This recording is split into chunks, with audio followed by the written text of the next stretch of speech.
back to Do I Need a Bigger Mouthpiece? I'm Alex Knutrid, and this is Kevin Dugas, and we're here to talk to you about all things brass pedagogy. Today, we're starting a three-piece installment series, and we're going to be talking about the college process. The college process, obviously a complicated and rich topic to dive into. Many of you are super interested in this because you're high school students looking to apply to college. Maybe you're thinking a degree in music is useful for you. Maybe that's what you'd like to have. Maybe you're not sure. Maybe you're thinking you want to get a different degree, but you want to have a music minor. Maybe you're thinking you want to have a different degree, but you want to play in a band at school. Maybe you're thinking of a double major and you're trying to decide. Perhaps you see a career in music, but it doesn't look conventional. It's not an orchestral playing career. It's not a Broadway pit playing career. It's not a studio musician in LA. Maybe you're thinking you want to do some kind of commercial work and create your own YouTube channel and be recording covers or something like that. In any case, we're here to share as much expertise as we have on the process. And today, in our first installment of the series, we're going to talk about the choice of college, meaning whether you should go to music school or not, what music school you might want to go to, and how you're going to achieve a list that makes sense for your goals and your restrictions, and how we can break that process down so that it makes the most sense to you. Good to see you, Kevin. How are you today? Doing very good, Alex. Thank you so much for another wonderful intro. High school happens so fast. You step in as a freshman and you're getting acclimated to things. And then you look up and you're a sophomore and perhaps you're taking some AP tests and you're starting to feel like you get the hang of things. And then before you know it, it's your junior year.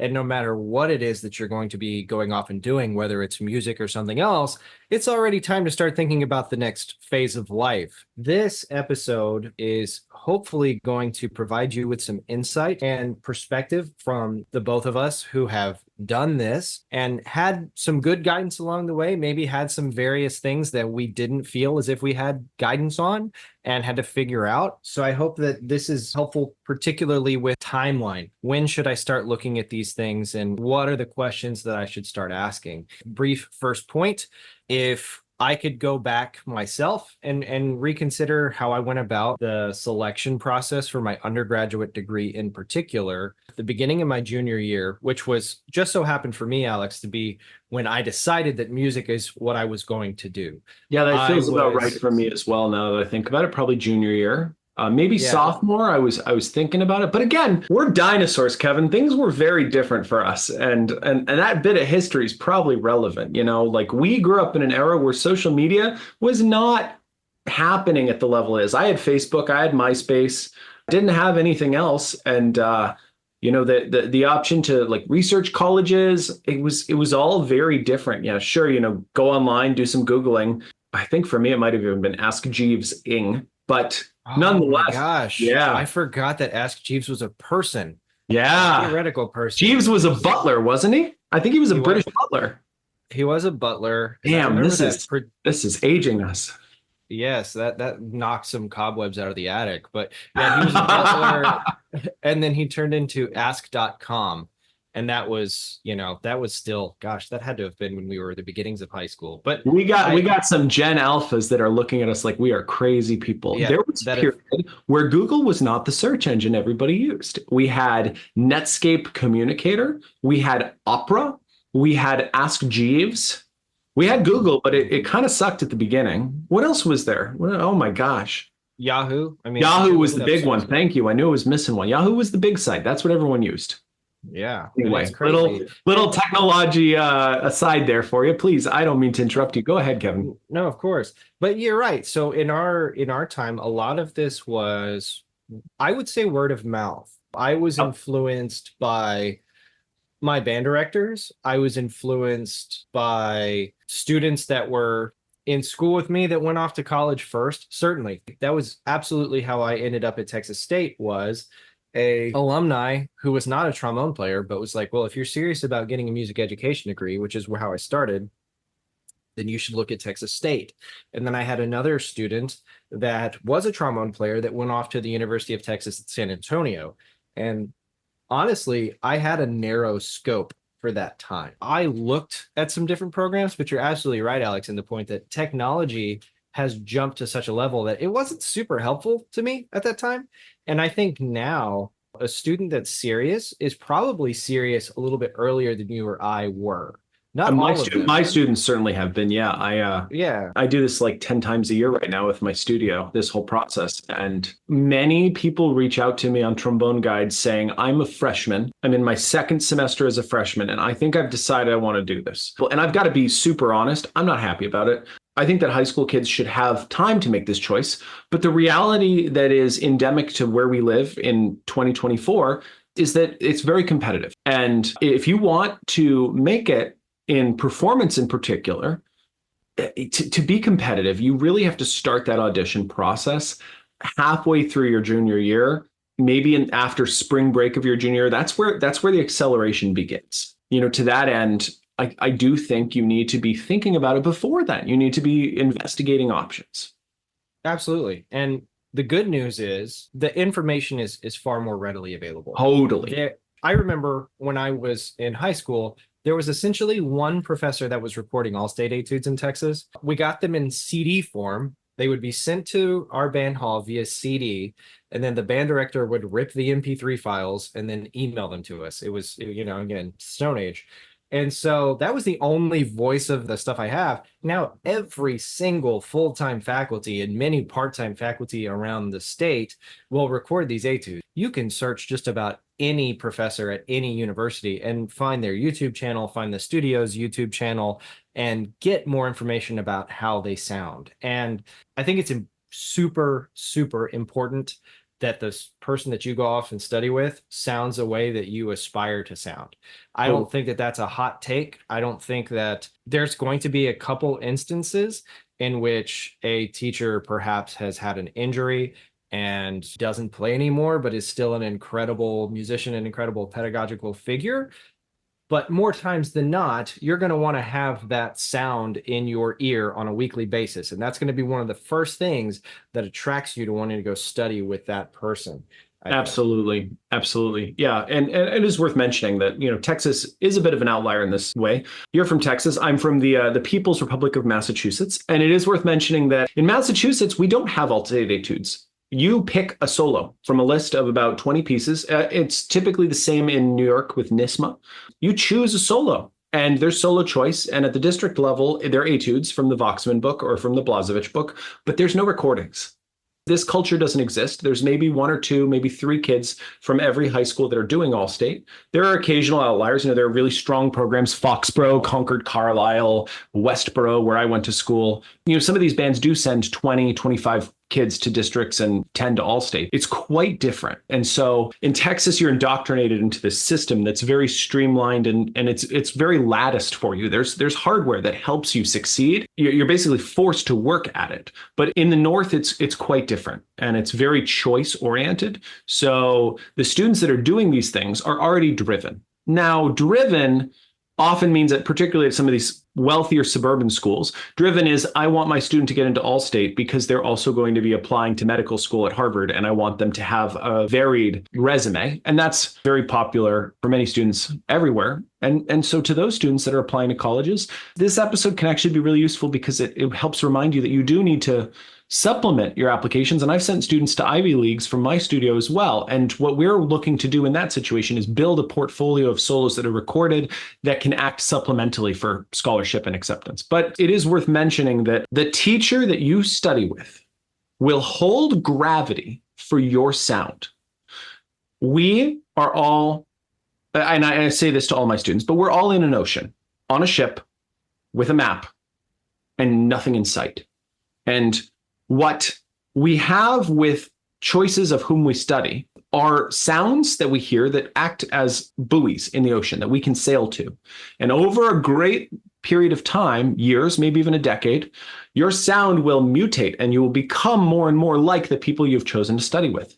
So if you study with somebody who is very popular in the trombone world and you don't particularly like their sound, but everyone's telling you to go study with them, you're going to sound like them to some degree after 4 years of study, because that's the sound you're going to have in your ear. So I agree with you, Kevin, and I want to hammer this point home. It is critical that you appreciate the sound that your teacher makes and even are enamored with it to some degree. I mean, for you and I Of both, course, yeah. when we chose to study with Toby, a big part of it was his sound. There is no trombonist that I've ever heard that sounds like Toby Oft. It is a completely unique, electric, lightning, excited sound. And Yeah.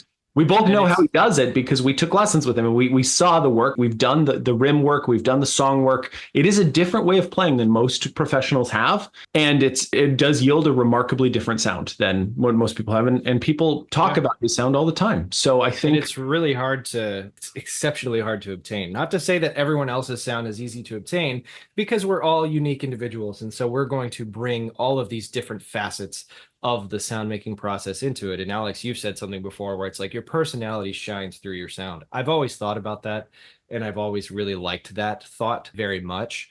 But when I think about Toby's sound, it was, every lesson was me playing something and thinking like, oh, that went pretty well. And then he would play it and I'd go, oh, darn it. And that wasn't so different even from when I studied with Jonathan Whitaker, when I studied with Dr. Whitaker.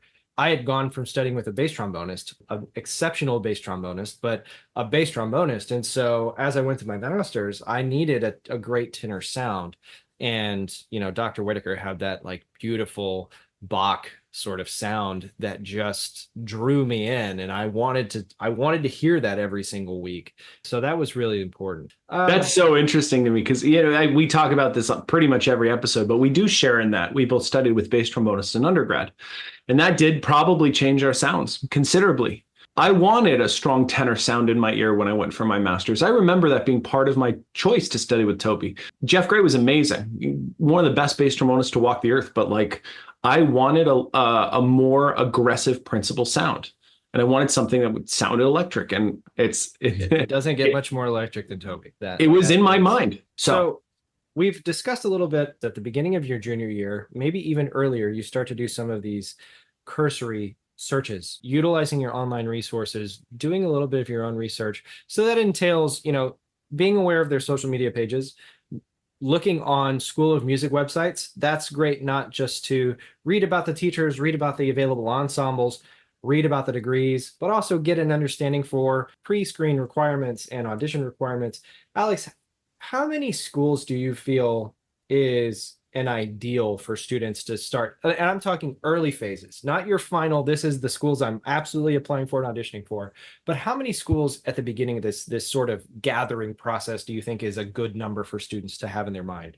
It's a fair question because it can be daunting, right? And we're ignoring a reality, Kevin, and that is that students are getting emails and mail from like 30 schools at any time. You remember going through the mailbox and just all the junk mail you got from all the different schools? Like it was ridiculous for me. I was pulling. I felt cool, even though I had no reason. Yeah.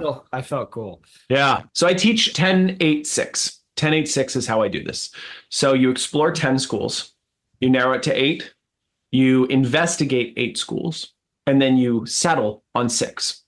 I'll go a level deeper for you. I divide schools with my students, and you need a teacher who knows you're playing well and isn't going to lie to you and tell you can get in anywhere, but is going to be super honest. You need to have that rapport built. And it should probably be a private teacher, not a band director, because band directors are very knowledgeable, but they are not as knowledgeable in the specific cultures of the undergraduate world of your instrument. And we're speaking right now for performance and education, which are degrees that you generally have an audition to get into. But I recommend that every student have 2 straight ons. That's a school that, on a typical audition, you should be accepted into on a 60-40 chance. So you're more likely to get in than not, but it's still, you have to play well. So 2 straight ons for every 1 reach school. And a reach school is anything higher than 70-30, and 1 safety, which is a 30-70. Right. So you would say that this middle tier is probably a flagship state school, perhaps? It could be. So we're talking about schools like University of Alabama, Indiana University, University of Michigan. There is, of course, there's distance in there, right? Because University of Michigan is a very competitive state school for trombone performance and ed. That is, they have a lower acceptance rate of trombonists than some conservatories. So it's going to depend. And this is why having the knowledge of the community is really important. The other thing is that players play very differently, and to some degree, colleges are looking for different things. Before you get into that, I want to, because I'm still chewing on it, so I would imagine the listeners are still chewing on this, but I really love the beginnings of that breakdown. Can you present that formula a little bit more slowly for me? Because I think it would be to the benefit of everyone. You said essentially for every 60-40 school, there is this many elite schools, and there's this many maybe, I don't want to say guaranteed, but guaranteed. Right. Can you totally. Sure. Let me give you a hypothetical that is based in reality. I had a student this year whom I began working with, and this student presented me with the desire that they wanted to go to undergrad for performance.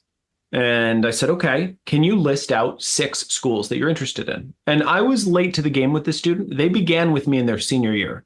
When I start a student in September of senior year, it's all hands on deck to make it happen because we're already in pre-screen prep mode with most of my studio at that point. So they're behind. And so there's I don't not think a lot of time for like there's fundamental not setups. There's not. I don't go 10, 8, 6. I go 6. I say you get to choose 6 and maybe even 4 or 5, depending on where we stand. We're going to make a concerted effort towards those schools. And this student presented me with a list that was comprised of 3 conservatories, 2 very good schools, and 1 pretty good school. And I said to the student, this is an unrealistic list. And this student said to me, I have been first chair in my all-state for the last 3 years. And I said, that doesn't matter. This is still an unrealistic list. Well, yeah, dude, like great for you. I'm so happy you play really well. It doesn't matter how well you play. The best players are going to eat face on this list because it's high octane. A high octane list like that creates unnecessary stress. It's worth mentioning that oftentimes conservatories have repertoire lists that are unique from each other because they do not want students auditioning at every conservatory and hoping they get into one. They want students auditioning at the conservatory they want to go to so that they can commit resources to you. Remember, when a college gives out money, they cannot rescind that offer and give it to somebody else in the same year if that student rejects it, which means if they give someone $50,000 in scholarship and that person goes to a different school, they lose that money. And this is why colleges hedge their bets on scholarship offers and give less on the first round of giving. It is because they need to know if a student is actually committed. And one way to determine that is by asking for unique lists. If you look at the list for Northwestern, a very reputable music school, probably top 5 in the country, and you look at the list for New England Conservatory, another top 5 trombone school, you'll notice that they are completely different. It is not an accident. It is because they don't want people applying to both and hoping for one. They want you to make choices based on where you want to go. This is super important for students to understand because they don't think this way. And quite frankly, the guidance counselors at your schools will not tell you to think this way. They tell you to think the other way, which is how the Ivy League world works, which is you apply to 6 schools and you hope you get into one. Well, and it's like, why would guidance counselors ever begin to know the nuance? Yeah. Maybe that's where we should have started this talk, right? Do not listen to your guidance counselors when they tell you about applying to music schools. Find someone that knows, that is specifically knowledgeable in this, like a private teacher that has done this. P.S. I hate to take a strong approach, but I will because I'm passionate about this. If your private teacher has not sent students to music school and you want to go to music school, it might be time to seek a second opinion just to make sure that you are on track. Because I know many, many, many students that have been led astray by private teachers that are well-intentioned and just have not had a student find that much success before, so they just don't know the system. And unfortunately, this is all about being in the know. It's very easy in some circumstances. Again, and this is just a statement about Texas. This isn't the good or the bad, but it's very easy to find yourself with a teacher who is caught up mostly in just the systematic approach of fall being all state, spring being solo and ensemble.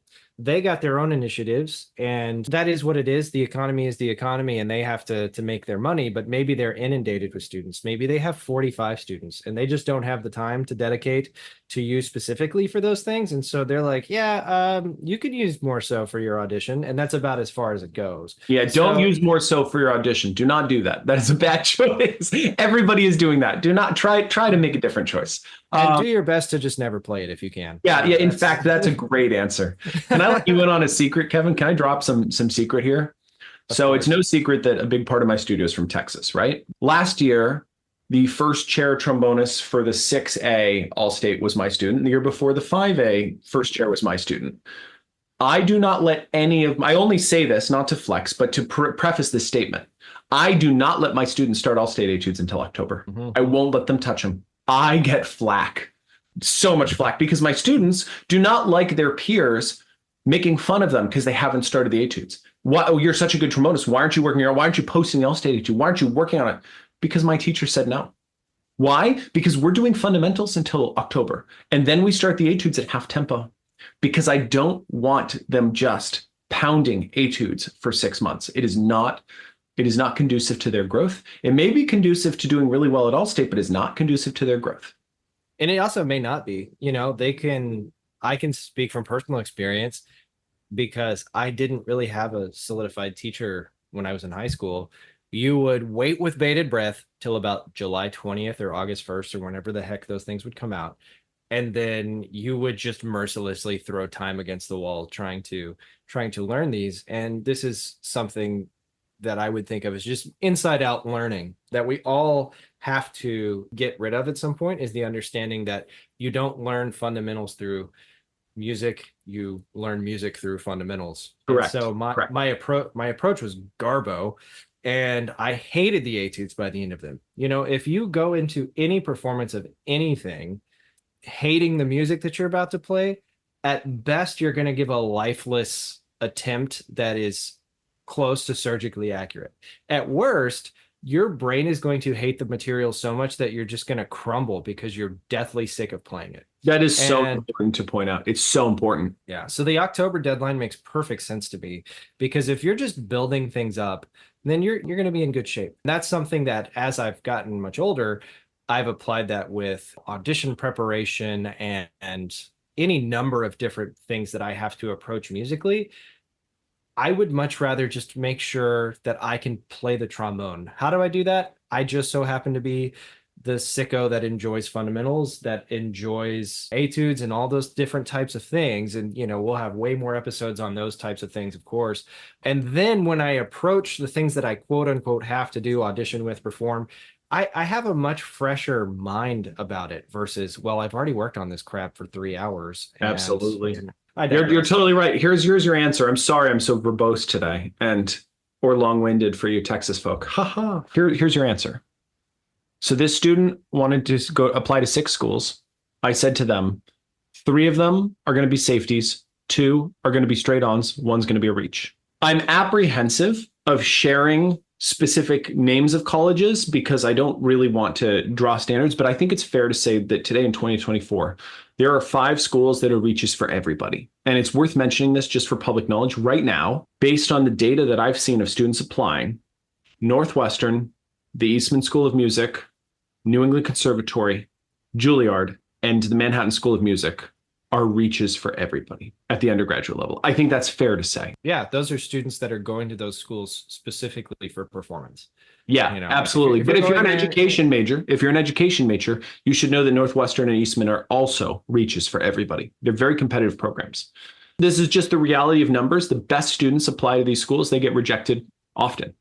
I was fortunate enough to hear some of the New England Conservatory auditions just through the wall because I was practicing in a room nearby. It was bass trombones, auditioning to study with Jim Markey. And every single person that came in there sounded unbelievably good. They, the undergrads and grads mixed. I couldn't tell who was an undergrad and who was a grad. They all sounded excellent. And I thought to myself, God, every one of these kids should be here. They deserve to be here. They've done the work. But it's a numbers game. And it's just difficult. There's only X amount of slots, and you never know how you're going to play on that day. So this is all to say that your approach is not just conservative, it is also calculated. You have to remember that you are a human, and you're going to be flying, and you're going to be traveling, and you're going to be preparing multiple lists. And the number of pre-screens you're going to have is probably going to total 15 to 17 different excerpts. You're going to be recording them all. It's a lot to plan. It's a gamut, and it's unlike anything that any regular high school student. Again, we started this talking about how much time flies. You find yourself coming into high school and you're just trying to get a hold on, maybe a period schedule, just various different things. Well, probably not a period schedule because you did that in middle school, I'm sure, but a different place, different band director, marching band is an addition, all of these different things that you have to get used to. And then before you know it, you already have to start ramping up especially if you're incredibly serious about a performance route, which not everyone that's listening to this is. And we definitely want to speak to as much to the group as possible when we're talking about music ed. Maybe you're looking at a couple more of these straight on schools, because the performance requirements at some of these even bigger state schools are not going to be like the 5 schools that we just mentioned. And that's okay. You're looking for maybe something a little bit different, and that's great too. But the expectation, you're still going to be wanting to set yourself apart no matter what. Even if you're going specifically for music ed and it's a medium-sized state school, you want to make sure that you're getting as much scholarship as possible. You want to make sure that you're doing your research, knowing the teacher, understanding the culture of the studio, et cetera, et cetera. And so all of this stuff comes at you fast. And I want everyone to understand, especially upcoming students, that you're not going to pitch a perfect game here. You're going to have auditions you are not in love with. You're going to take lessons with teachers, and you're going to walk away. I guarantee you this part, you're going to walk away going, well, I didn't help myself at all, because you're going to be the most critical person of yourself at that moment. And approach this with as much kindness towards yourself and just do the absolute best you can, because it's not a perfect process. If it was, it would be more codified somewhere. So Alex and I are just providing our individual insights, but neither of us are perfect. So that's something to consider. Is that this is something that you have to have some grace with, but you also just have to make sure you're spending time doing, for sure. I agree with all that. I think that's spot on advice. And, a final tale to that is that your colleagues and peers and friends in high school are not going to be doing the same process if they're not in music. And you need to understand that there's a social sacrifice that comes with this as a senior. For people, looking into the liberal arts or for STEM, your junior year, second semester is going to have your most important marks that colleges look at, and the beginning of your senior year. Many colleges will not get your second semester marks for your senior year. So many people back off and have a lot more fun during that time period. You're not going to be doing that because you're in the middle of auditions. Your senior year looks like this. Over the summer, you're solidifying your fundamentals. From September to November, you're pre-screening. December, you're taking a 1-month break from all the heat. And then as soon as January starts, you get decisions of whether you've been accepted to pre-screens. And then you immediately begin practicing for auditions, which happen anywhere from the end of January to the middle of March. You won't get answers until May. And in that period, you're going to be desperately trying to figure out finances. So understand that it's even possible that your prom ends up on an audition day. You have to understand that that's a reality. Like, that's the level of sacrifice that might come with this. And you're not going to get it moved. It's not going to happen. So like spring sports, probably not happening if you're auditioning for competitive performance programs. Let's shift from performance here for a second, because you and I both did music ed majors in undergrad. Your experience in music ed is going to be heavily based around a school schedule as well. So this is not going to be foreign to you. If you're looking at a program like sound recording technology and you have to build a portfolio and you have to be able to do those interviews, you're going to be studying for those. You're going to be inundated with equipment. You're going to be trying to get as much of this experience as you can. If you're a composition student, you're going to be doing a lot of portfolio reviews your senior year. You're going to be doing a ton of writing. You're going to be listening to as much as you can. All of this is to say that no matter where it is that you're headed academically involving music, there is the sacrifice involved. And that's not to say that obviously if you're going to go be pre-med or something like that, you're super into all of those different things, there's sacrifices there too, Totally. and I won't list the other majors where I'm like, you could just kind of roll up and you'll be fine. But music is not one of those that you can just roll up and be okay. There is going to be a process that I think is important. Something that I want to speak to really quick, Alex, if I can, Get 'em. is that most people that are listening to this are going to have a voice of self-doubt. They are going to say, well, I'm not worried about not getting into these top tier schools. I'm worried about getting into any school, or I'm worried about et cetera, et cetera. I don't think I'm good enough. That ugly voice that we allow to sort of creep in our head. Maybe you're not studying with someone of Alex's caliber in a studio that is as well organized as his. Or maybe you just started with a teacher that frankly is a little bit green and is not giving you the greatest experience. And you're thinking, well, then this ship has sailed for me. I don't have an in. I might as well turn this episode off and start thinking about something else. No. I feel very passionate about this, in that if you are someone that I hate to use the label of a project, but let's just say you're a student that's like, I don't have anywhere near enough of this figured out. I was a project, Kevin. I don't know if you were. I certainly was. Yeah, absolutely. Oh my You gosh, know, every one of my high school kids plays better than I did. Every single one of them. that's the beauty of what we do when you're able to impart the knowledge that you not only, I don't want to say we didn't have it provided for us, but that we've been able to uniquely Times were codify in our minds. Yeah, exactly. And there's nothing wrong with that. But when I talk to undergrads and when I was working at Schreiner University in Texas, and I would be talking to students that were from smaller programs and they weren't taking lessons, they would come to me and they would say, I really want to go to large college X, whatever that is. And I knew that large college X had like 60 trombone majors in it, and that student would probably end up studying with a graduate master student who was only teaching them because that was their TA and they were trying to fund their own way before they went and practiced and worried about their own stuff. For undergraduate students, the opportunity that you might receive at a smaller school is invaluable. To be able to go into a school, you still want to get your butt kicked within a certain reason, right? You don't necessarily want to go in and be the absolute best, but you want a path forward to where at some point in your undergraduate career, you are going to be a leader in that studio. You are going to be someone that plays important parts. You're going to be someone that gets into ensembles that play exciting and challenging music and push you forward. I think that it's a travesty, and this is something that I'm personally passionate about that I'm not afraid to say. I think it's a travesty when a student who, just because a school will take you at a massive university, that doesn't mean that they want you necessarily. You're going to get there and you could very potentially get lost in the shuffle, and you could end up not being in premier ensembles at any point. And then have you really grown? Have you been able to get the attention you need to succeed moving forward? That's something that I worry about. And I tell students a lot of times, as you go off, if you're going to do this full time and you want a master's and maybe you want a doctorate, Alex, you can feel free to disagree with me here, but the prestige of your second and third degrees is more important than the prestige of your first. If you go to a small school where you get incredible attention and a lot of help that helps you go succeed at these next schools, that's invaluable to me. And that's something that I'm not afraid to. I think that's right. I do think that's right. Not for everybody, but for No, many no, no, no. for many students, that's right. I think this transitions us into the most important part of today's talk, which is, categories that you should be considering when looking at schools. What makes a good school for you? What should you be looking at? What are most important factors? And the amount of one-on-one time you have with faculty of your choice that are the reason that you're looking at that school is definitely a huge factor. And I do Absolutely. agree. There are some schools that have huge number of trombone majors. Some schools in Texas come to mind. Some schools in other states in the South do have very robust studios. And I'm not saying they're not great. They totally are. A lot of students have huge success at these schools. But I do worry about the students that don't have success, right? You're correct. You can get lost in the shuffle. I went to Ithaca for my undergrad because a scholarship was great, and my parents wanted me to get a non-performance degree because they wanted me to have security. So the music ed degree was really great at Ithaca. At the time, it was the best degree for music ed in the country. So I went.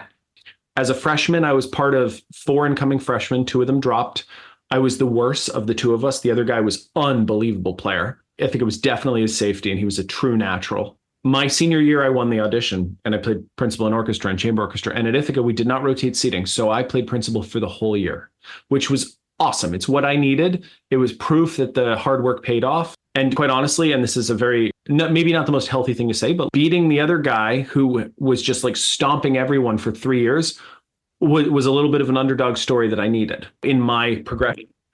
I was happy that I was there because I got a lot of personal attention to my playing that I needed. I really did. And if I'd gone to a bigger school, maybe not taken such a scholarship and, taken out some loans to go to some place that was a little bit more prestigious at the time, I probably wouldn't have made it. So I think it's important that we lay out the fundamental decision-making process is the most daunting part of your junior year, right? Because you have to plan to execute on these. If you're planning to go to school for performance or education, which is the vast majority of people, you really have to be able to narrow your list down based on factors. And those factors have to be things that don't change for you, because that's how we can compare programs between one another. I do this very empirically with my students. It's worth mentioning that when my students build their lists and then they get into schools, I actually have a spreadsheet with point values and we calculate up everything. And then I can tell them empirically what is the best choice for them to do. Now they can ignore that and go wherever they want, but I can actually prove to them using a metric that I think is pretty reasonable, which is the optimal deal they've been offered.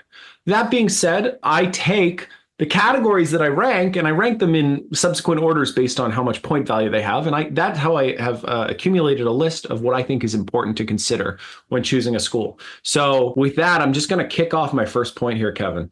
And that is that I single-handedly believe that the most important decision of your college deciding process will be the cost. But equally important to the cost is this. It is what the alumni have done that have left the degree program within the last 10 years that you are entering. And here's why this is super important for me. Because we live in a world where college professors are trying to attract students constantly, and students are trying to find really great college programs for what they want. Colleges and professors will tout lots of things that are important. You'll see really beautiful halls. You'll see wonderful guest artists coming in. You'll see big orchestra concerts. Those are all great. They really are. But at the end of the day, that's not where the rest of your life is going to be. Exactly. It's a 4-year snapshot. And as our teacher used to say to us, I can not offer you a job. So how I think of your playing is not that important. I'm not the person that will give you employment. You know, when you look at programs that have had students win employment playing trombone for a living in the past 10 years, because 10 years is reasonable. Colleges shift every 10 years. So it's really important to do that. That's my number one factor. It is the single most important thing. And it is akin to cost, because if you have two schools and one costs 20% more than the other, but has more success with their students, that might be the choice. Because if you're putting all your eggs in the basket of performance and you're counting on winning a job playing trombone, you want the best instruction possible. And it doesn't make sense to save 50 grand over 4 years on one school versus the other if the other one's going to actually give you a chance to win a job that allows you to pay that money off, whereas the other will not. Then at that point, you're not only sinking yourself, but you're spending 4 years on something that won't actually amount to what you need it to amount to. And that you won't be progressing in. Also, as you say this, I can't help but think this might be a little bit easier to observe, not from the performance side. The performance side, you might have to do a little bit more digging, especially if you're going to what you're referring to, Alex, as a straight on school. A lot of the students that are, let's say, undergraduates at straight on schools are not going to directly go into winning a job, but they might be getting into excellent graduate programs. And that's sort of your barometer there. Now, if it's a music education degree that you are pursuing, at that point, you're looking at the hiring rate for that university with people going out into the field and getting jobs. And I know that when I was at Texas State, they were touting around a 98% higher rate for their graduates, which was incredible. And that was one of the things that they really, really felt great about. So that's what sold me on Ithaca. That sold me and my parents on Ithaca. They had 100% job placement for teachers within 1 year, which was unheard of at the time. And that was the music ed program. Yeah, you shouldn't feel awkward at all, especially if you're an upcoming music education student, because at some point you're going to speak with direct representatives, not from the trombone area, but from the music ed area. And at that point, that is your question to ask. What is your hiring rate? Where are students?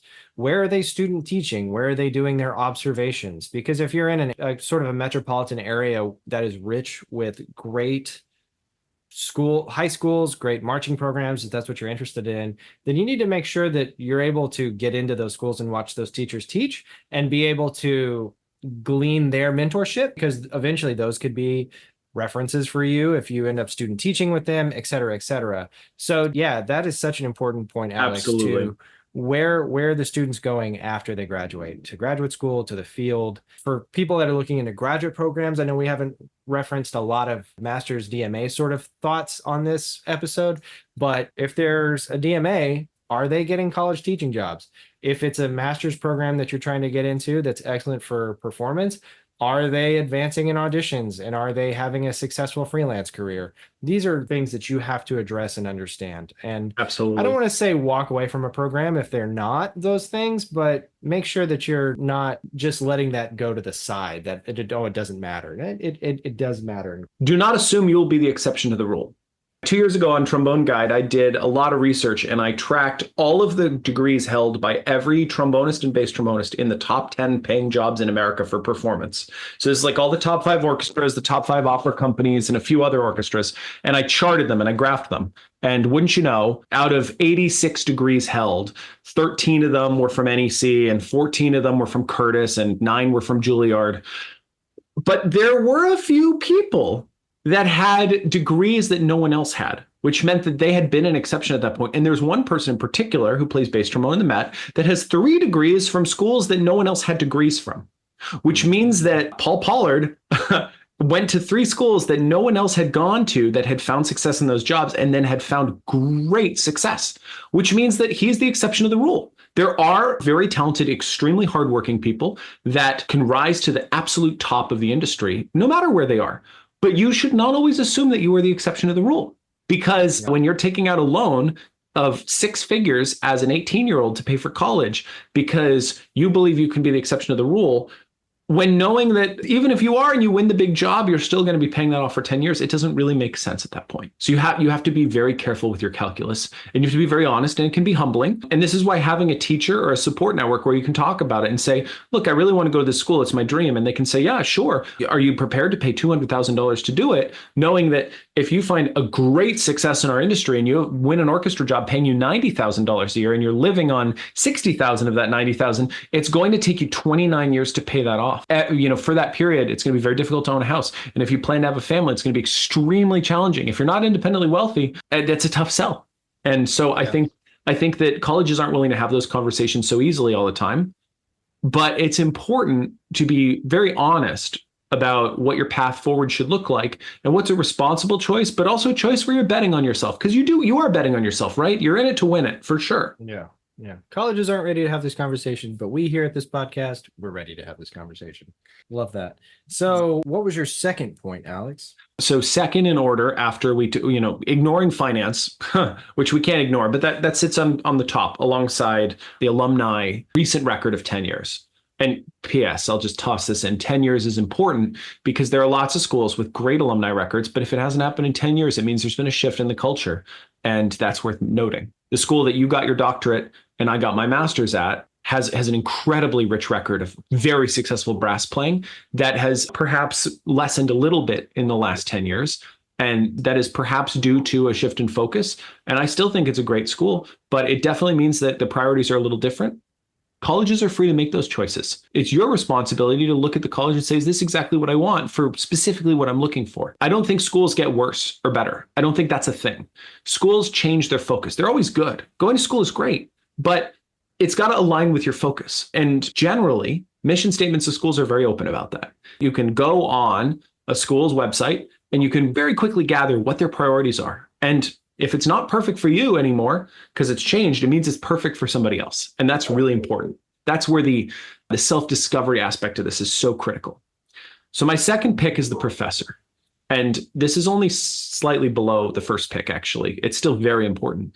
Your professor needs to be someone whose sound you appreciate, whose leadership you appreciate, whose confidence you trust, who makes you feel both secure and safe, but also challenges you and makes you uncomfortable with your growth sometimes. Someone that's going to hold you accountable.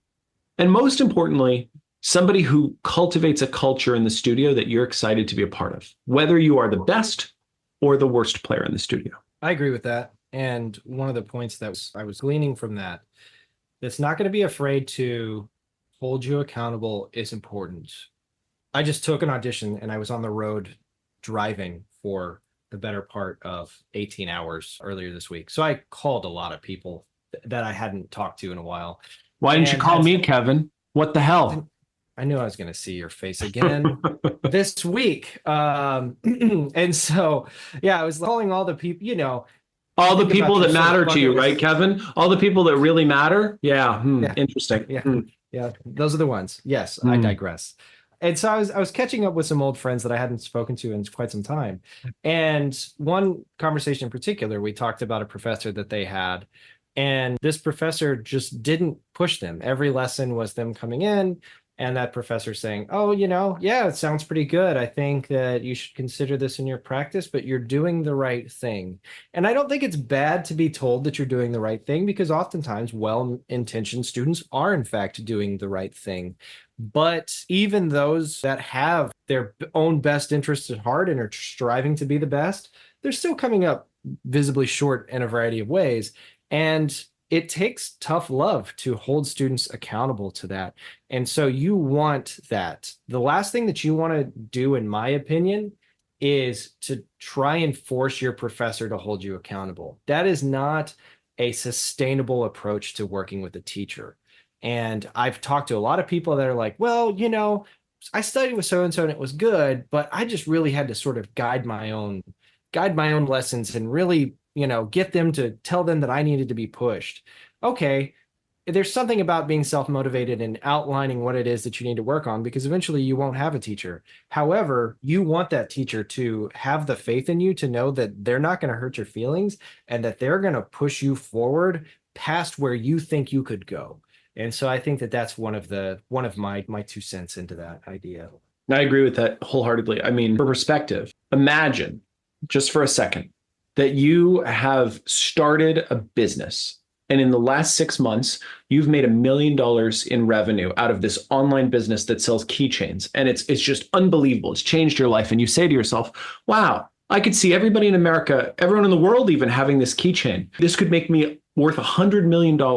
I just need to figure out how to do it. And so what you do is you write a check for $10,000 and you call someone like Mark Cuban up and you say, "Mr. Cuban, I need an hour of your time to help me." And he says, "Sure, I'll give you your time." He seems like a pretty nice guy, billionaire that tries to reduce the cost of medications for all Americans. Pretty decent dude. You sit down with this guy and he looks at your books and he says, "Yeah, it's all great." That's not a good sign. Nothing about that is good, because if it was all great, you would already be on track to have that 100 million made. Clearly it's not all great. You haven't done it. Yeah. And you're going to pay him $10,000 for an hour of his time. And he says to you, "Yeah, it's all great." That's not helpful. You want him to rip you apart. You're paying for that. You go to Toby Off, Jim Markey, Joe Alessi, Megumi Konda. I can keep dropping names here, Sasha Romero, and you pay them, a few $100s for an hour. And they say to you, "Yeah, you sound great. Everything's going well." Come on. That's not what you're looking for. And P.S., we know all these people. That is not how that lesson would go. Not at all. They will have plenty of things to say to anybody, because that's what they're being paid to do. You're asking for their coaching. And so with a college professor, I can speak to me, and I'm guessing it's the same for you, Kevin. Every week when I went to a lesson with Toby, I was nauseous. I was so nervous every week. And it wasn't like I was scared. It was like I was scared I was going to let myself down, because I was working very, very hard. And I knew it didn't matter. No matter how hard I worked, he was going to be rough with me. He was going to be honest. It was not going to be fun. I was going to feel better at the end. I was feel like I got something out of it. But no, those lessons are not, it's not a day at the beach for sure. And I thought it might go away at some point. It never went. It never goes away. It never goes away. And I'm sure that going to Juilliard and studying with Joe is the same, or, anywhere else with big players, because you're not paying them to be nice. Who cares if they like your playing? They don't. You're not going to impress them. Good luck. Good luck impressing Toby. It's not going to happen. He's not there to be impressed. He's there to make you better. The most talented students that come into these programs anywhere, and, we can name names, but we don't have to, because there are plenty of talented students. They get torn apart the same. It doesn't matter, because you're not paying for someone's expertise to tell you you're really great. So if you are looking for a teacher that is going to pad your ego and say, "Oh, you're so great. I love teaching Ben. He's so skilled. Every week he comes in. Ben's a sophomore, but he's doing so good." No, that's not a good fit. Unless you are so soft that that's the only way you can build a little bit of armor and kind of thicken your skin. Maybe that's acceptable for 6 months, but that is not what you want long-term. You want someone that's going to be super honest with you, because you will get better. Getting better is not always comfortable. You do not want to be comfortable. You do want to feel safe to feel uncomfortable. That is a big difference. I'm not one of those old school guys. It's like your teacher should be screaming at you and swearing at you and you should feel terrible. No, definitely not that. But you This should. this isn't a Whiplash situation. No, this is not Whiplash, although J.K. Simmons is my favorite actor. This is not Whiplash. We do want you to be uncomfortable. You should not feel comfortable walking into a lesson. You should feel safe, but you should feel uncomfortable because that pressure is what is going to make you better. I promise. Over time, that will yield great results. And my students understand this. I make them feel safe, but I do not make them feel comfortable always. Sometimes a comfortable lesson is necessary. Steve Lang told me this story about a lesson he had with Joe towards the end of his master's, where he had just taken an audition and he had, in his own words, eaten shit. And it was just a bad lesson that he was walking into. And Joe was kind of like, "Are you all right?" And he's like, "Yeah, I'm not all right. This is really tough." He was not with it in the head for where he needed to be. And Joe said, "Let's play row shoes." That's what he needed in that moment. And he needed to work on row shoes. And Steve said at some point, Joe looked at me and was like, "Steve, you sound great. You're really doing great. Like you had a bad audition. It's okay. It's going to happen." Sometimes that coaching is what's necessary. I don't think Steve would mind me sharing that story. It's honest. I've taken 2 lessons with Steve. I've taken 2 lessons with Steve, and I've heard that story. So yeah, I'll tell you, I've never felt luckier than to get to do my DMA with Steve. He's something else. He really is one of the best humans and the best trombonists I've ever met. Before we move on to 3, I have an axe to grind with you because we did talk on the phone. Yeah, because I called you. And I called you about the damn podcast. I didn't call you to see how you were doing. I called about work. You didn't 16 hours. You didn't think you might want to say hello? But who's to say that I was just like, well, yeah, Alex already talked to me. He doesn't want to talk. Axe to grind my ass. This isn't an axe to grind. We're just trying to save face. Not doing a very good job there, Dugatti. Okay, 3rd pick. Location to major orchestra. Yeah, this is a big one for me. And this one sucks to say out loud sometimes because there are a lot of very good schools that are not close to really great orchestras. I'm still throwing down on it. Your art form is something you have to study literally. It is impossible in most recordings, 99% of recordings, unless you have really high quality equipment, thousands of dollars of equipment, you are not going to hear a recording of Haydn and then a recording of Mahler and understand the difference in the size of the ensemble because everything is quantified. And everything is post-production to sound balanced for our ears.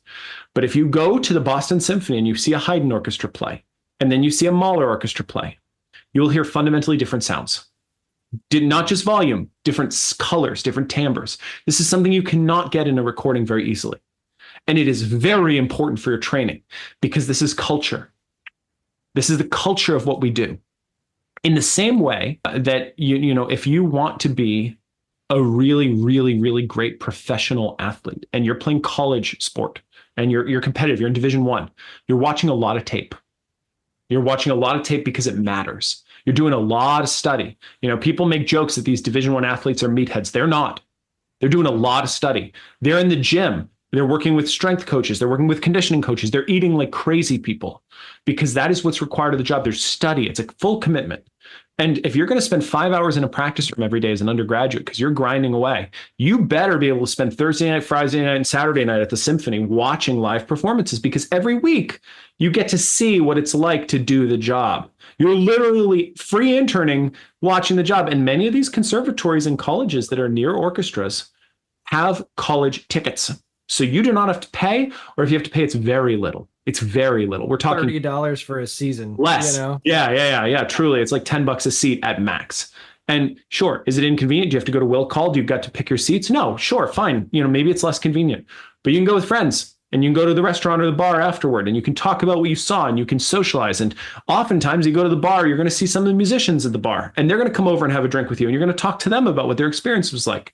And this isn't just networking like, let's be at the hang, let's network. That's true too, but it's actually literal experience. You are shadowing in the life of what you would do doing the thing you wish to do. And that's really important because your body needs to get used to what it's like being up Thursday, Friday, Saturday, and this evening, being on, listening to this music at this time. This is a circadian rhythm thing as well. Your body needs to adjust to this because if you wish to do this job, you need to be on your A game Thursday, Friday, Saturday nights. Those are our prime working hours as musicians that are performing. A college orchestra is not enough. Even the best college orchestras, like the historic string studios at the Cleveland Institute of Music, the historic string studios at Curtis, the historic brass of Chicago. Yeah, this is all really big and super real and relevant. Getting to play in these studios and in these sections in college orchestras, it's great. It is not enough. It just isn't. And it's a reason that all the big conservatories are in the big cities. It's because they're near the orchestras.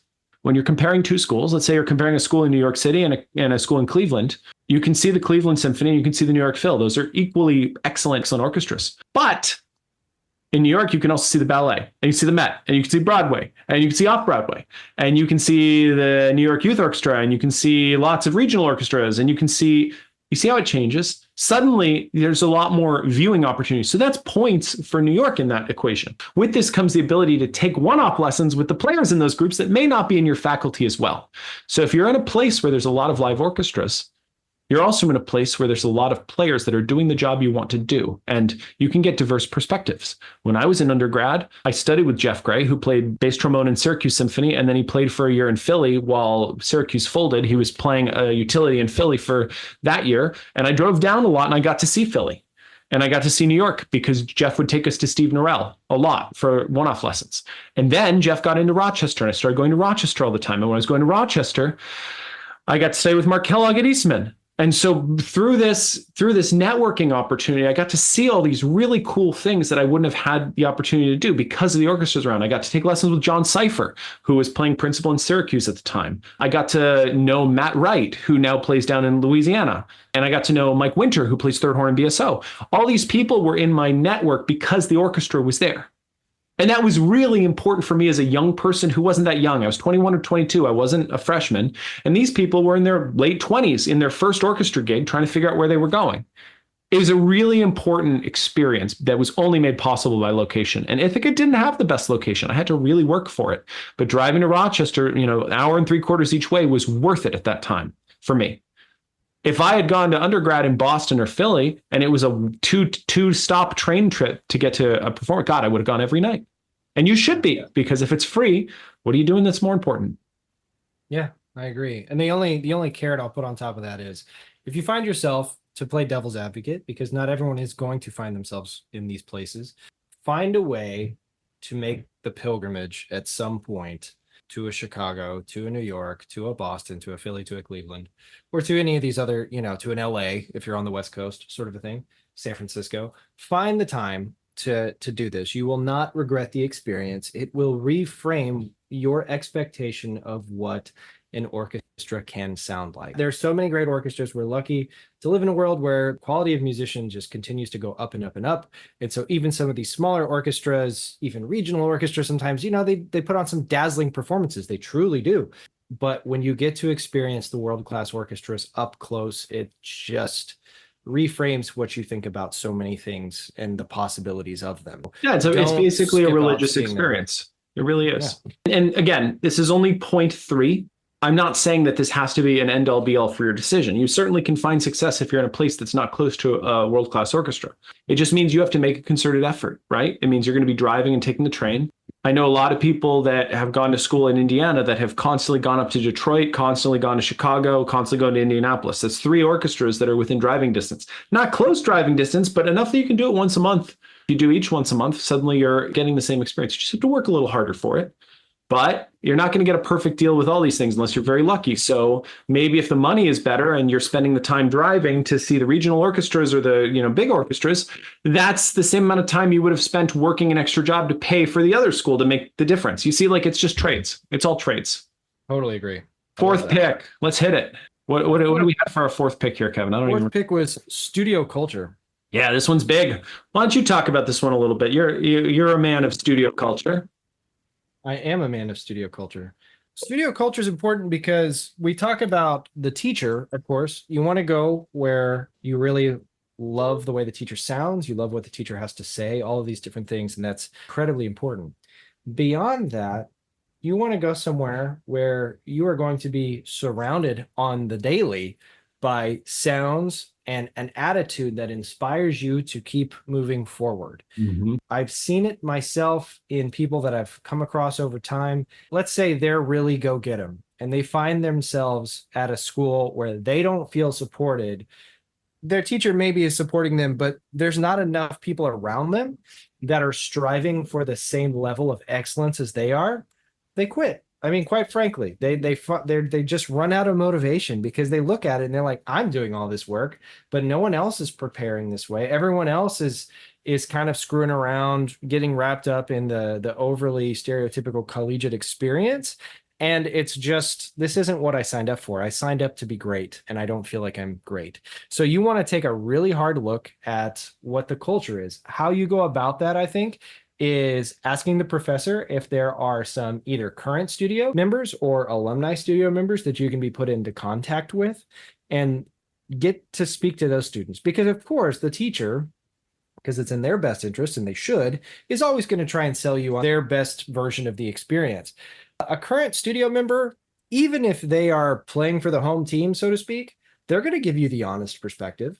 They're going to tell you that, okay, well, yeah, studio's pretty good. I would say we got about 7 really serious students. We got about anywhere between 4 to 5 that maybe could push themselves a little bit more and kind of screw around. And well, hey, are you able to form a brass quintet? Well, quite honestly, there's not enough good X going around. This other studio doesn't really have as many, so we only really have one brass quintet, and that's in the graduate student assistantship. And so if you're not in that, then no, sorry, we don't really have that. Well, what's trombone choir like? I really love trombone choir. Trombone choir, we rehearse once a week, and it's a graduate student that leads it. And, that's about it. We don't record for ITF. Maybe these things are all really, really important to you. And if they're lacking, you're going to want to get the perspective of someone that is either there or has been there to kind of get a better understanding of those things. And then furthermore, the important thing about culture is these are going to be ideally friends of yours that are going to go beyond the time that you spend at the institution. These will be the people that you talk to for years to come, the people that you bring hard problems to.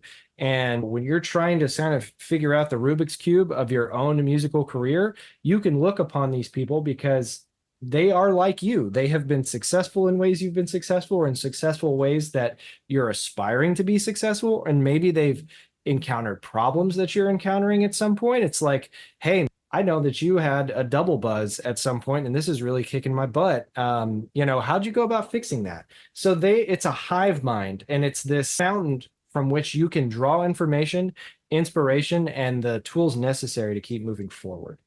Yeah, I think you said it better than I ever could have. I've been lucky to be a part of great studio cultures, and especially in my undergraduate and my master's degree, there was just this. You look back and you're like, was that even healthy? Like, we were on such a us against the world sort of a thing. And I don't think that's unique. I think a lot of studios are that way. This is not a disparaging statement, so I'm not worried about saying this. Boston University was unique because it was so graduate student heavy. And so there was not a lot of students that were having that. They were not contending with the stereotypical collegiate experience, right? They weren't worried about Greek life. They weren't worried about going out and partying quite as much. All of those things were a little bit de-emphasized during my time at BU. We weren't as tight-knit because we were all kind of adults, and we already had our friends, and we already had the people that we were confiding in. And it got closer. I mean, I was there, 3 years.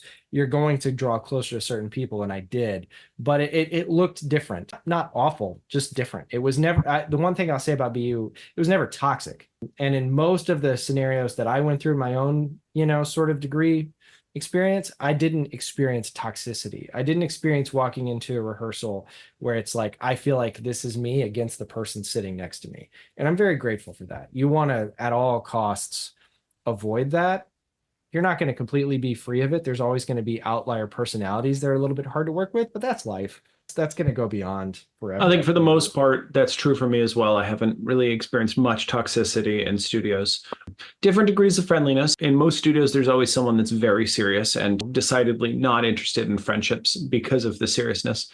But we're not trumpet players. Generally, trombone players are much more of a brother and sisterhood than they are a gambit of competition. But as our teacher would say, water seeks its level, right? So you want to be in a place where you are continually and constantly inspired. Anybody listening to this that is an Ithaca alum, that is a low brass player, knows about Brass Alley, which is an area in the basement of the music school at Ithaca where brass players would sit and eat lunch or take practice breaks that ended up being hours long, just sitting in on chairs in this alleyway and just hanging out. We have a commemorative trumpet that is smashed on a plaque that says Brass Alley hanging on the wall. A dear friend of mine who will remain nameless that I was in school with made that. We threw it off the top of the roof of Ithaca's music school. The culture of something like that can be good and bad. And, everything in moderation. At NEC, the studio culture is that everybody's friendly in trombone class. For the most part, everybody gets along. It's not a toxic studio as far as studios can go at at these very competitive schools. But there's a culture of pressure because everybody's good. There's nobody that isn't putting the time in at NEC pretty much. Like every school has one person, right? But for the most part, everybody's grinding the axe hardcore. And there's a pressure if you're not grinding the axe that other people are. And maybe that's not healthy long-term, but it's definitely helpful short-term when you're trying to get amped to get the time in. So these are things to think about. Excellent. My fifth point, and this is kind of 10 points in one, but this is in the top 5 to consider. And I am hesitant to put it as number 5 because I don't want to diminish its importance because it's very important, but it's also very personal. And this is the conflagration and combination of all the things that impact your mental health as one category. And these are very personalized. So if you're someone that does not like the snow, school in the north might be a challenge. If you're someone that does not like the heat, a school in the south might be a challenge. If you're someone that is not comfortable going to school in a state that is politically conservative, or if you're someone that's not comfortable going to a state that's politically liberal, that's a personal consideration on your mental health. If you're someone that wants to go to an all-girls school or an all-boys school, these are considerations. If you're someone that's very religious and you want to go to a religious school, that's a consideration. If you're someone that wants to go to a school that has a football team and is competitive as a Big Ten school type of thing, that's a consideration. You're not going to get SEC school. SEC school. Sorry. Thank you for diving in there. You're not going to get all these points with your choice. You won't. It just will not happen. It's unrealistic to think so. Maybe you want to be in a city. Maybe you want to be in the country. Maybe you want to be at a big school. Maybe you want to be at a small school. Maybe you want to be on a school that has a campus. Maybe you want to be on a school that doesn't have a campus. I have attended a school that has a campus and a school that does not have a campus. I can tell you it did not make a terrible difference to me, but for some people it would. And This is 5th because these factors don't influence your ability to get a job unless they do. And what I mean by that is if they influence your mental health enough that they detract from your ability to do what you're doing for 4 years, then they are very important. But for everybody, they are not. And it's important to weigh it as, I think, an individual category. And I keep it 5, but it's really kind of somewhere more like 3. It floats. And depending on how hot it gets, if you start to find a lot of problems, then it floats north of 3, maybe even to 2 or 1. But if there's not a lot of problems, then it's in the 4 or 5 category, right? Because this is all about attrition over time. Can you handle a challenging situation for 4 years? It depends on what it's worth. I like that a lot. I've been thinking about things that you might not even realize that I didn't realize. Alabama and Massachusetts both did this to me. I got used to living in Texas and had. Wait, Kevin, are you from Texas? I am from Texas. Oh my gosh, I had no idea. You've never told me that. That's so weird. Wait, do you like the Astros? Oh my God, that's so strange. I do love the Astros and the Texans and the Rockets. So weird. So weird. Yeah. We'll delve more into my Texas life later. But what if we didn't? No, I'm just kidding. Go ahead, please, by all means. It's an episode waiting to be made. But I got so used to how when the sun came up and when the sun came down, and that the stars at night were big and bright deep in the heart of Texas. But when I lived in Alabama, and this was the first time when the time changed and it got dark so much earlier, I was like, wow, this really sucks. It's so dark outside. Little did I know that you just turn that dial even further when you move to Massachusetts. And I can tell you, I start to be aware of when the sun goes down, literally in May. I start to go, all right, I have about a month left while the sun is going to keep going up or going down later and later and later. And then I'm so aware of the solstice. And then as time goes by, and then I'm like, wait, September, yay, the sun goes down at 7:30. And then that first time that the time change hits, it's not even that the sun goes down late or earlier, it's that the sun never comes up ever. It's that Right. it barely comes up and then goes down. And that was just that my first year crushed me. I didn't anticipate it. I knew the cold was going to happen, and it did in fact happen, but the sunlight absolutely crushed me. And I think that I'm not unique in that fact. I think all of us have vitamin D is incredibly important. So getting sun, no matter where you are, no matter how reclusive you might feel that you are, go step outside. Now, if you live in the South right now, you can't, and that's fair. Don't go outside, probably. Drink a lot of water, make sure you're not getting dehydrated. But that was something. Every Scandinavian listening to our podcast is laughing at you right now. You should know. Of course, because I would assume that there's periods of the year where there's just no sun at all, right? 21 hours in Oslo in the winter of darkness, I think it is. It's when I go to Norway to visit family, and it's usually May, June, July, we get 21, 22 hours of sunlight. And that's glorious. The biggest kept secret in Norway, for anybody curious, is the strawberries. Norway is the best strawberries in the world because in May and June, they grow with 22 hours of sunlight. And they're, the size of a baby's Incredible. fist and the best flavor you'll ever have in your life. Right. Kevin, do you remember what I said to you when you first came to school at BU? Do you remember like the piece of advice about Boston I gave you? There's not a place better for getting better at the trauma, and nothing worse for your mental health. Yes. So specifically what I said was being in Boston is a trade where you will improve very quickly at trombone, but you will have to guard your mental health because it will go down. And that's because Boston is a place filled with so many excellent trombonists. That community will bring you up, but it's also a place that has a lot of darkness, and it can be a depressing place to be sometimes. And so that is an attrition of mental health over time. And I wonder if you still think that was true for you in that experience. Oh yeah. Yeah, for me, it was Absolutely. true as well. I think this is kind of an example of the point I make with point five here. It is this idea that when you are challenged and you're in a difficult place where you're trying to grow and you're improving, oftentimes you will be uncomfortable for long periods, and that can do work on your mental health. So I'm not saying you want to actually seek out a place where you're going to be mentally healthy entirely. That's not necessarily the main goal. You should be mentally healthy, but not at the expense of growth necessarily, particularly for short bursts. Think about the Olympics, right? You think about an Olympian and this idea of sacrificing 4 years of your life to train. You don't tell an Olympian that they need more balance in their life when they're training for the Olympics. It's actually quite offensive because they're aware of the choice they've made. If you're attending a music school, you should be aware that you're not going to get balance. That's not what you're searching for, not for that time period. Yes, of course, mental health and balance are super important long term. And I could not be more of a proponent of them. But when you are in a performance program or an ed program that's very difficult, God, I was taking 22 credits a semester at Ithaca for my double major. Those ed majors are fiery. It is a fervor of focus I cannot even describe. It is so difficult. It's like going for a performance major at a very top world conservatory. These people are educators that are super focused. They're reading, they're studying, they're going to conferences, they're learning the secondaries. You had to play like all state etudes on every secondary instrument to get your band certification from Ithaca. I had to do them on every band instrument. It's very hard. It's incredible amounts of work. I mean, you're not going to get balance, not long term in that 4-year period.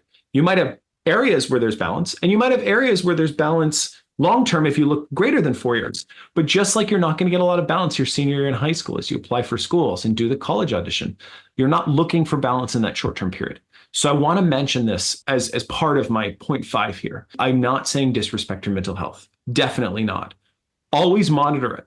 But understand that we are not trying to optimize for the most mental health while you're in the most intense period of learning for what you want to do. That would be a foolish endeavor. That's such a great point. I mean, anytime, and you'll find this, even if you begin to feel like, oh, I got the hang of this, you'll approach a recital, you'll approach a concerto performance, if you've won a concerto competition, or you'll approach these various deadlines, and you're going to be like, man, everything sucks right now. That's okay.